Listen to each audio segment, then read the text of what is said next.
Hi friends, அஸ்ஸலாமு அலைக்கும். எல்லாரும் நல்லா இருக்கீங்களா? நாங்கள் ரொம்பவே நல்லாயிருக்கோம். இன்றைக்கி நம்ம குட்டீஸ்க்கு எல்லாருக்கும் ரொம்ப பிடிச்ச வெண்டைக்காய் ரைஸ் தான் எப்படி செய்கிறது அப்படிங்கிறத பார்க்கலாம். அதுக்கு நான் வெண்டைக்காயை நல்லா வாஷ் பண்ணி க்ளீனான ஒரு துணியில் நல்லா துடைச்சி ஸ்லைஸ் பண்ணி வச்சுருக்கேன். இது கூட பொடியாக கட் பண்ண ஒரு பெரிய வெங்காயம் ஒன்று, சின்னதாக 2 தக்காளியும் சேர்த்து கட் பண்ணி வச்சுருக்கேன். இப்போ ஒரு பேனில் ஒரு 3 டேபிள் ஸ்பூன் போல் ஆயில் சேர்த்துக்கலாம். ஆயில் நல்லா ஹீட் ஆன உடனே கடுகு பொரிய விட்டுடலாம். கடுகு நல்லா பொரிஞ்ச உடனே கட் பண்ணி வச்சுருக்கிற வெங்காயம் கூடவே ஒரு கொத்து கருவேப்பிலை 2யுமே சேர்த்து நல்லா வதக்கிக்கலாம். வெங்காயம் ஓரளவுக்கு நல்லா வதங்கி கலர் சேஞ்ச் ஆகி வரும்போது நம்ம இது கூட கட் பண்ணி வச்சுருக்கிற தக்காளியுமே சேர்த்து வதக்கிக்கலாம். தக்காளி நம்ம நல்லா பொடியாக கட் பண்ணியிருக்கிறதால சீக்கிரமாகவே நமக்கு வதங்கி வந்துடும்.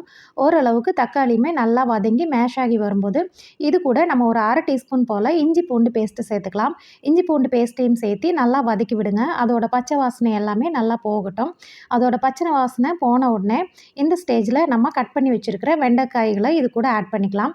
வெண்டைக்காயை சேர்த்து ஒரு 5லிருந்து 8 நிமிஷத்துக்கு நம்ம அடிக்கடி கிளறி விட்டுட்டே இருக்கணும். அப்போ தான் உங்களுக்கு அந்த வழவழப்பு தன்மை வராமல் அந்த ஒரு ஸ்டிக்கினஸ்ஸே உங்களுக்கு சுத்தமாகவே உங்களுக்கு வராது. வதக்கிட்டு இருக்கும்போது இடையில நம்ம இதுக்கு தேவையான மசாலா பொடியும் சேர்த்துக்கலாம். இப்போ ரெசிபிக்கு தேவையான அளவு உப்பு, ஒரு 1/2 டேபிள் ஸ்பூன் போல் மிளகாய்த்தூள், கொஞ்சம் போல் மஞ்சத்தூள், 1/4 டீஸ்பூன் போல் கரம் மசாலா இதையும் சேர்த்து நல்லா கிளறி விட்டுடலாம். காரம் உங்கள் டேஸ்ட்டுக்கு தகுந்த மாதிரி எக்ஸ்ட்ரா வேணும்னா நீங்கள் சேர்த்துக்கோங்க. டோட்டலாக இது ஒரு 10 மினிட்ஸ்லேயே இந்த மசாலாவோட பச்சை வாசனை எல்லாம் போய் வெண்டைக்காயுமே உங்களுக்கு நல்லா சூப்பராக வெந்து குறுகி வந்துடும். பாருங்கள், உங்களுக்கு பார்த்தாலே தெரியும் வெண்டைக்காய் நல்லா பொல பொலன்னு இருக்குது. அந்த வழவழப்பு தன்மை சுத்தமாகவே இருக்காது. இப்போ இது கூட நம்ம ஆற வச்சுருக்கிற சாப்பாடையுமே நம்ம சேர்த்துக்கலாம். 1/4 கிலோ வெண்டைக்காயில் 2 பேருக்கு லஞ்ச் பாக்ஸ் செய்யலாம். நான் இன்றைக்கி கொஞ்சம் எக்ஸ்ட்ராவே எடுத்திருக்கேன். ஸோ 3 பேருக்கு செஞ்சுருக்கேன். இது கூட நல்லா சாப்பாட்டை போட்டு நல்லாவே மிக்ஸ் பண்ணி விட்டுருங்க. மிக்ஸ் பண்ணிங்கன்னா உங்களுக்கு நல்லா கரெக்டாக இருக்கும். சாப்பிட்டு பாருங்கள், ரொம்ப டேஸ்ட்டாக இருக்கும். குட்டீஸ்க்கு கொடுத்திங்கன்னா இது ரொம்ப ஹெல்த்தியான டிஷ்ஷாகவும் இருக்கும். டிஃபன் பாக்ஸுமே கண்டிப்பாக காலியாகி தான் வரும்.